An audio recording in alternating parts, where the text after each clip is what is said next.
यरूशलेम की पत्थर वाली गलियां उस दिन असामान्य रूप से चुप थीं, लेकिन भीतर एक बवंडर उमड़ रहा था। यह कोई साधारण दिन नहीं था।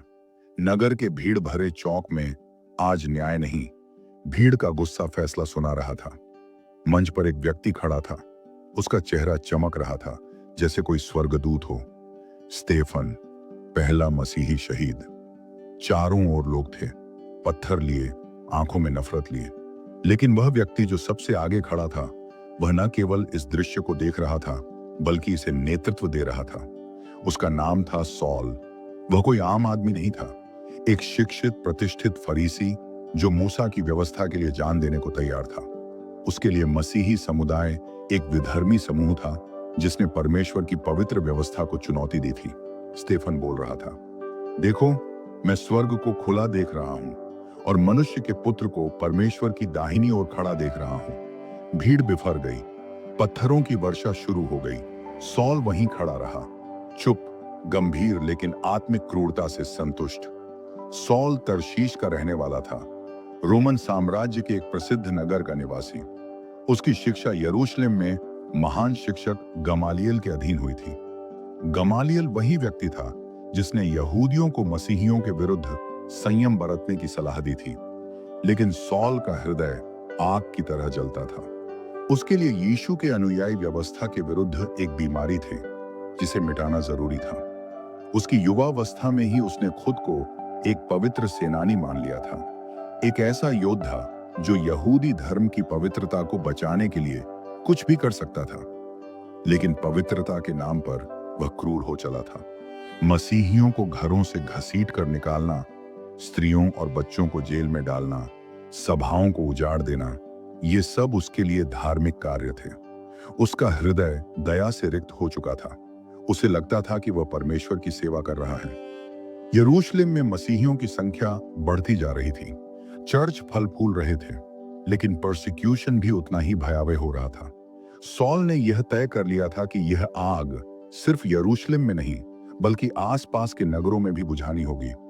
दमिश्क, वह प्राचीन नगर जहां भी मसीहियों की उपस्थिति थी, सॉल ने महायाजकों से अनुमति पत्र लिया ताकि वहां जाकर मसीहियों को पकड़कर जंजीरों में बांधकर यरूशलेम ला सके। वह अपने साथ कुछ सहयोगियों को लेकर दमिश्क की ओर निकल पड़ा। यह एक धार्मिक यात्रा नहीं थी, यह एक उग्र युद्ध प्रयाण था। लेकिन उसे नहीं पता था कि वह एक ऐसी रोशनी की ओर बढ़ रहा है जो उसकी आत्मा को झकझोर देगी। जब वे दमिश्क के समीप पहुंचे, दोपहर का समय था, सूर्य सिर के ऊपर तप रहा था। तभी अचानक आकाश से एक तेज प्रकाश उनके चारों ओर चमक उठा। सॉल जमीन पर गिर पड़ा और तभी एक आवाज गूंजी, स्वर्ग से आती हुई, गूंजती, कंपाती, सॉल सॉल, तू मुझे क्यों सताता है?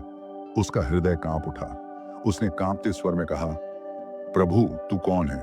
आवाज ने उत्तर दिया, मैं यीशु हूं जिसे तू सताता है। उठ और नगर में जा, वहां तुझसे कहा जाएगा कि क्या करना है। सॉल ने अपनी आंखें खोली, लेकिन वह कुछ नहीं देख पाया। वह अंधा हो चुका था। जो व्यक्ति आत्मविश्वास से चमक रहा था, अब उसे दूसरों की उंगली पकड़कर चलना पड़ा। सॉल को दमिश्क ले जाया गया। वह सीधे रास्ते पर एक घर में ठहरा। 3 दिन तक उसने कुछ नहीं खाया, कुछ नहीं पिया। वह अंधकार में था, बाहरी भी और भीतर भी। उसकी आत्मा भीतर से टूट रही थी। उसने अपने जीवन में हजारों धार्मिक ग्रंथ पढ़े थे, लेकिन अब सब व्यर्थ लग रहा था। वह सोच रहा था, क्या वाकई यीशु जीवित है? क्या मैंने उन लोगों को सताकर पाप किया? वह रो रहा था, घुट रहा था और अंदर से मर रहा था। लेकिन परमेश्वर उसे तोड़ नहीं रहा था, वह उसे गढ़ रहा था। उसी नगर में एक मसीही शिष्य था, अन्यास। प्रभु ने उसे दर्शन में कहा, उठ, सीधे रास्ते पर जा और यहूदा के घर में सॉल नामक व्यक्ति से मिल। वह प्रार्थना कर रहा है। मैंने उसे दर्शन में देखा है कि तू आएगा और उसके लिए प्रार्थना करेगा। अन्यास डर गया। प्रभु, मैंने इस व्यक्ति के बारे में सुना है कि इसने यरूशलेम में तेरे पवित्र लोगों को कितना धोखा दिया है। लेकिन प्रभु ने कहा, वह मेरा चुना हुआ पात्र है। अन्यास कांपते हुए गया। उसने सॉल को देखा। वह शेर अब भेड़ बन चुका था।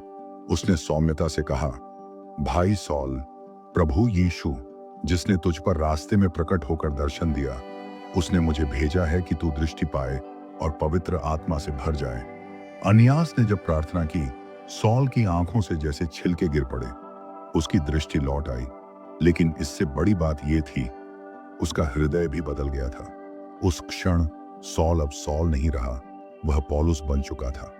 दमिश्क में ही उसने बपतिस्मा लिया। सभी लोग चकित रह गए।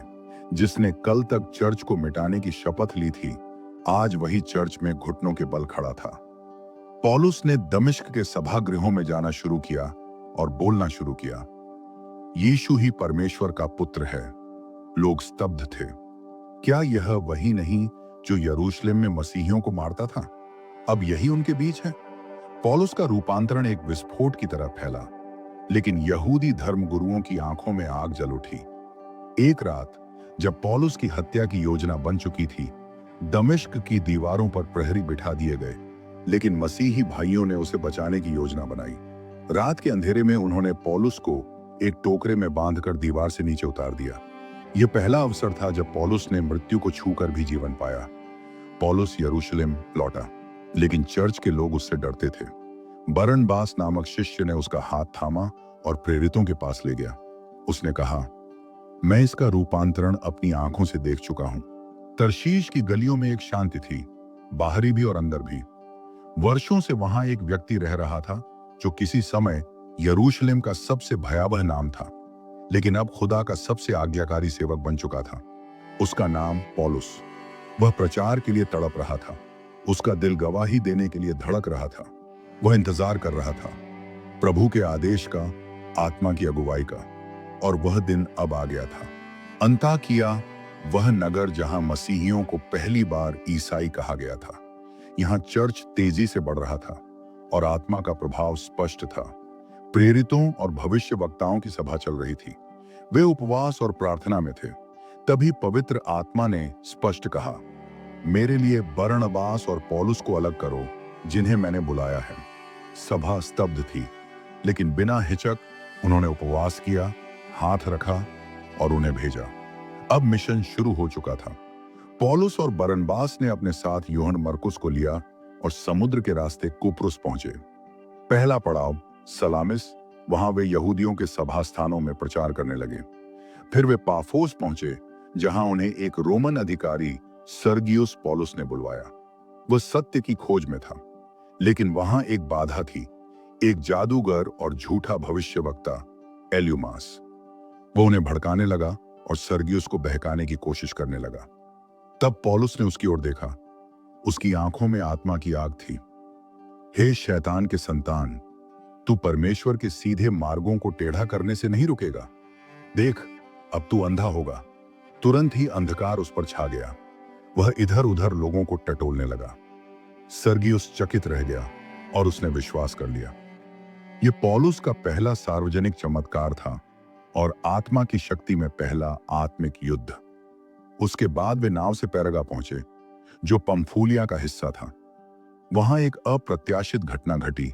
मरकुस डर गया और वापस यरूशलेम लौट गया। शायद यात्रा की कठिनाइयों, असहजता और खतरों ने उसे डरा दिया।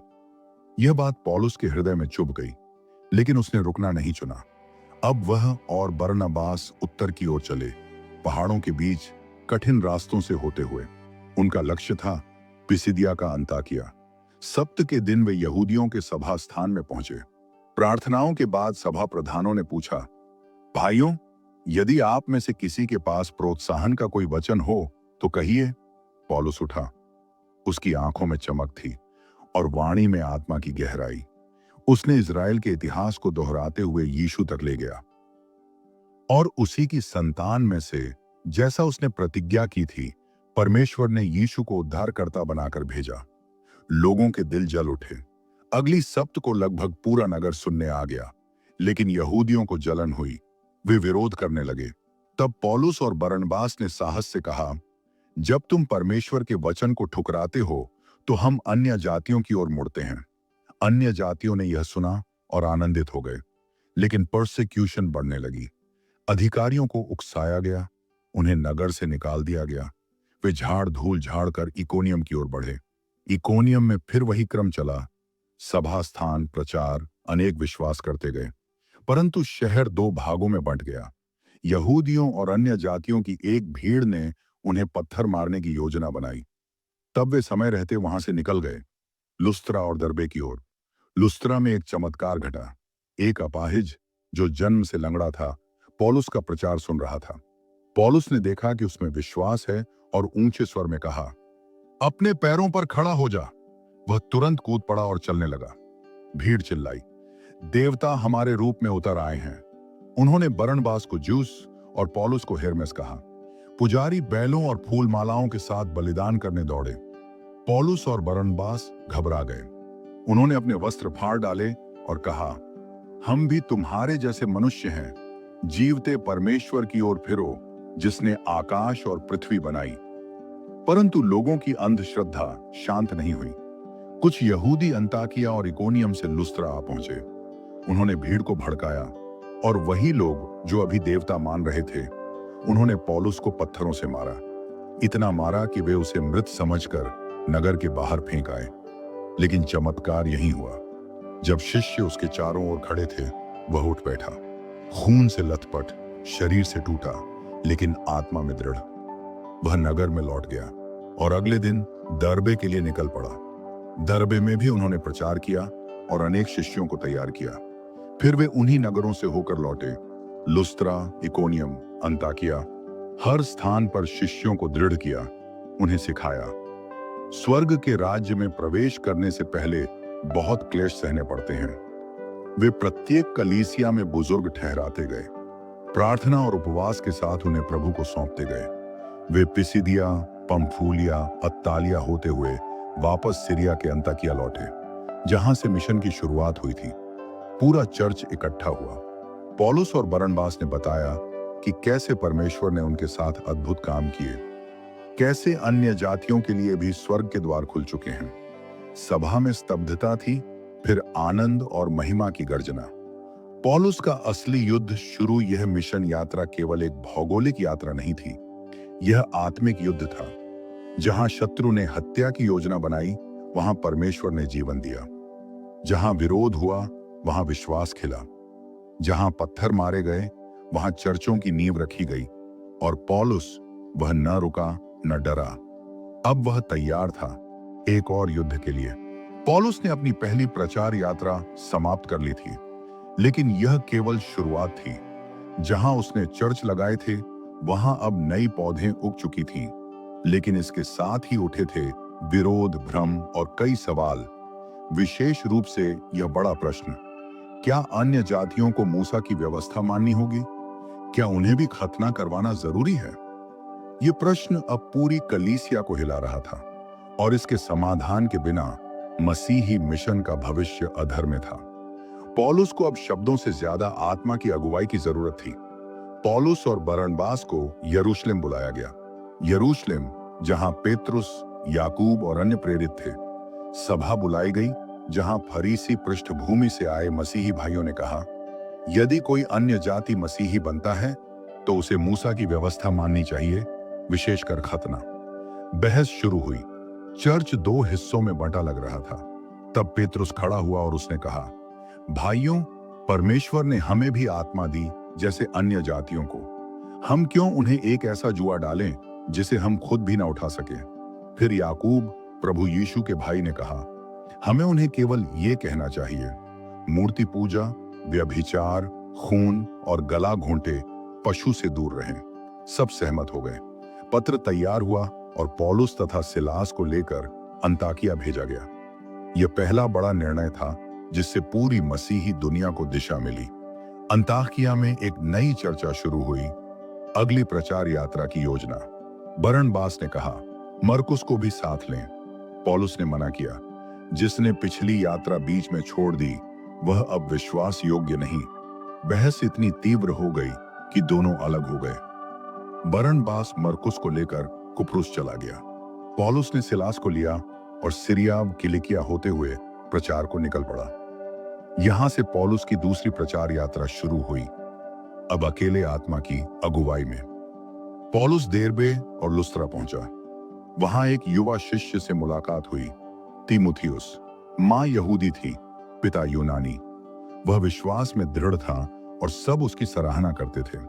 पौलुस ने उसे साथ चलने को कहा। लोगों की भावना को देखते हुए उसने तीमुथियुस का खतना करवा दिया ताकि प्रचार में बाधा न आए। तीमुथियुस, जो भविष्य में 2 पत्रियों का पात्र बनेगा, अब पौलुस का आत्मिक पुत्र बन गया। पौलुस की योजना थी एशिया, आज का तुर्की, में जाकर प्रचार करना, लेकिन पवित्र आत्मा ने उन्हें वहां जाने नहीं दिया। उन्होंने बिथुनिया की ओर जाना चाहा, फिर आत्मा ने रोका। पौलुस के लिए यह भ्रम का समय था। वह नहीं जानता था अगला कदम क्या हो। तब वे त्रोआस पहुंचे, समुद्र किनारे एक नगर। रात हुई और वही रात पौलुस की दिशा बदलने वाली थी। पौलुस ने स्वप्न में एक व्यक्ति को देखा। वह मकेदुनिया का था, आज का ग्रीस। वह कह रहा था, आकर हमारी सहायता कर। पौलुस उठ गया। अब दिशा स्पष्ट थी। यूरोप के लिए दरवाजा खुल गया था। वे जहाज से निकले और कुछ ही दिनों में फिलिप्पी पहुंचे, मकेदुनिया का प्रमुख नगर। फिलिप्पी में यहूदियों का सभा स्थान नहीं था क्योंकि वहां संख्या कम थी। पौलुस और साथियों ने एक नदी के किनारे कुछ महिलाओं को प्रार्थना करते देखा। वहां एक महिला थी, लीडिया, बैंगनी कपड़ों की व्यापारिणी। वह परमेश्वर से डरती थी। जब पौलुस ने उसे यीशु का सुसमाचार सुनाया तो उसका हृदय खुल गया। उसने बपतिस्मा लिया और अपने घर को कलीसिया बना दिया। लीडिया यूरोप की पहली मसीही बन गई। कई दिनों तक एक दासी पौलुस के पीछे पीछे चलती रही, जो जादू टोना करती थी। वह चिल्लाती थी, ये मनुष्य परम प्रधान परमेश्वर के सेवक हैं। हालांकि उसके शब्द सही थे, लेकिन उसकी आत्मा गलत थी।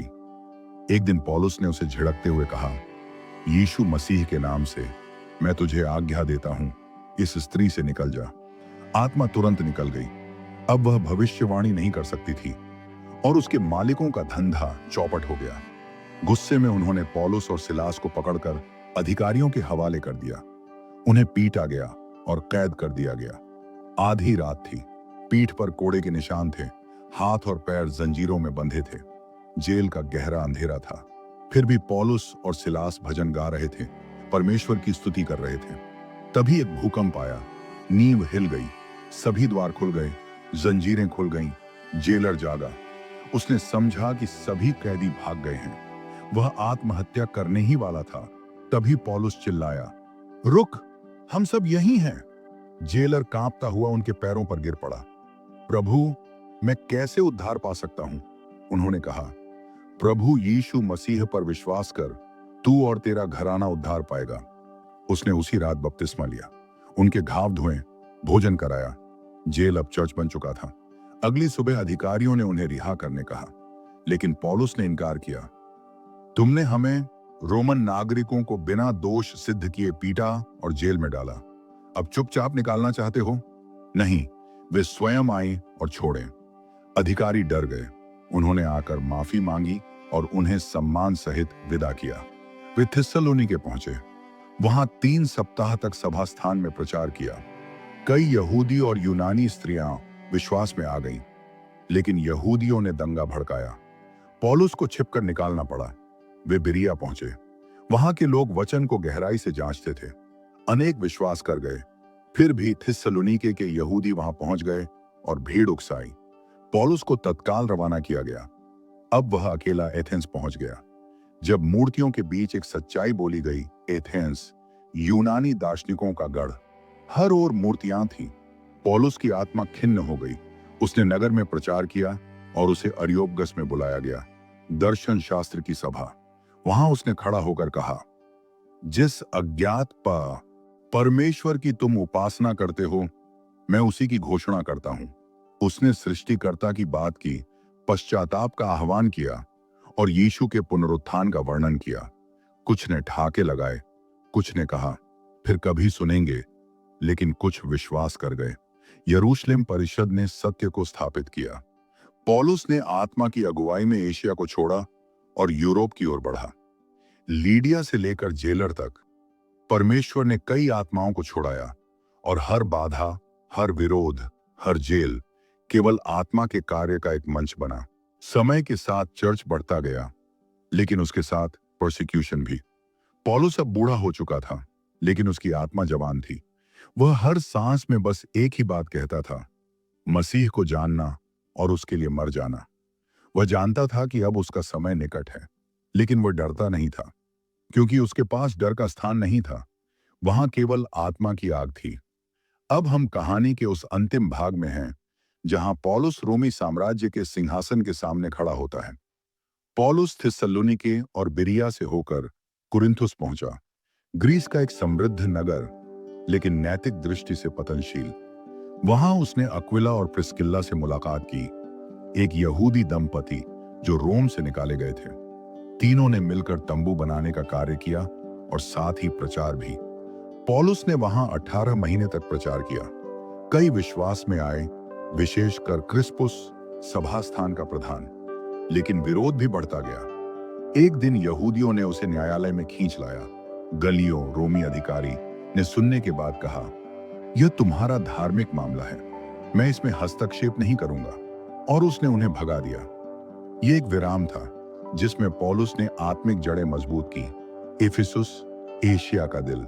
वहां पौलुस 3 साल तक रहा, सबसे लंबा समय जो उसने किसी नगर में बिताया। यहां अद्भुत बातें हुई। उसके रुमालों से भी लोग चंगे हो जाते थे। दुष्ट आत्माएं उसके नाम से कांपती थीं। एक घटना प्रसिद्ध हुई जब कुछ जादूगरों ने यीशु का नाम प्रयोग करने की कोशिश की। हम पौलुस के प्रचारित यीशु के नाम से तुझे आज्ञा देते हैं। तभी दुष्टात्मा बोली, यीशु को मैं जानती हूं, पौलुस को भी जानती हूं, लेकिन तुम कौन हो? और वह व्यक्ति उनके ऊपर टूट पड़ा। यह देख लोगों ने अपने जादू के ग्रंथ जलाए, लाखों की कीमत के। इफिसुस में आत्मा की लहर दौड़ पड़ी थी, लेकिन जैसे आत्मा की आग जलती है, शैतान की घबराहट भी बढ़ती है। इफिसुस में देवी आर्तेमिस का भव्य मंदिर था, एक विश्व प्रसिद्ध तीर्थ। जब पौलुस ने प्रचार किया कि मनुष्यों के बनाए देवता देवता नहीं होते, तो मूर्तिकारों को गुस्सा आया। दिमित्रियुस, एक चांदी का व्यापारी, भीड़ लेकर चिल्लाया, महान है इफिसुस की आर्तेमिस देवी। पूरा नगर उबल पड़ा। भीड़ ने 2 शिष्यों को पकड़ लिया। पौलुस अंदर जाना चाहता था, लेकिन शिष्यों ने रोका। अधिकारियों ने बड़ी मुश्किल से भीड़ को शांत किया।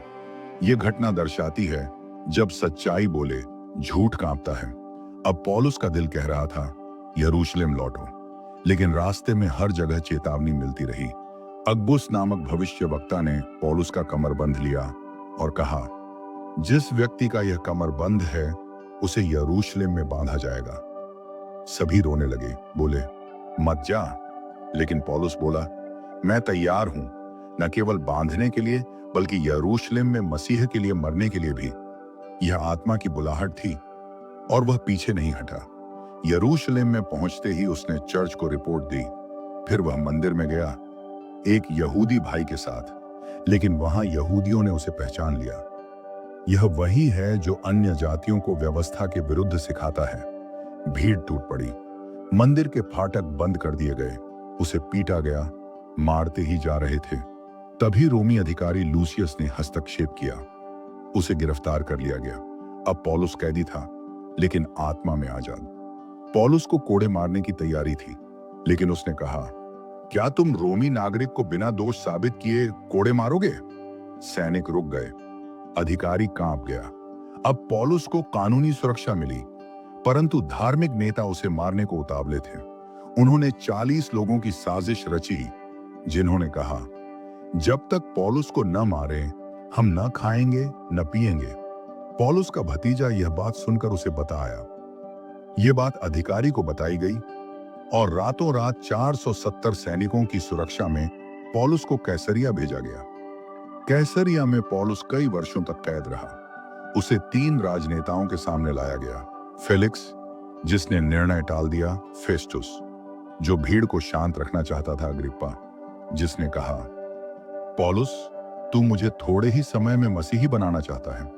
पौलुस बोला, मैं तो चाहता हूं कि तू ही नहीं, सब मेरे जैसे हो, सिवाय इन जंजीरों के। पौलुस ने अंततः कहा, मैं कैसर के पास अपील करता हूं। अब रोम की यात्रा तय थी। पौलुस को अन्य कैदियों के साथ जहाज में भेजा गया। यात्रा कठिन थी, हवाएं प्रतिकूल थीं। उन्होंने पौलुस की चेतावनी नहीं मानी और एक खतरनाक बंदरगाह से निकल पड़े। तब आया तूफान, यूरोक्लिदोन। 14 दिन तक सूर्य और तारे नहीं दिखे। लोगों ने खाना छोड़ दिया। मृत्यु सामने थी। तब पौलुस खड़ा हुआ। डरो मत, मेरे परमेश्वर का स्वर्गदूत मुझसे बोला है, तू कैसर के सामने खड़ा होगा। जहाज तो बहेगा पर कोई प्राण नहीं खोएगा। और ऐसा ही हुआ। जहाज टूटा, लेकिन सब सुरक्षित मल्टा द्वीप पर पहुंच गए। वहां एक घटना हुई। पौलुस लकड़ियां इकट्ठा कर रहा था, तभी एक सांप ने उसे काट लिया। लोग बोले, यह पापी है, मरा ही समझो।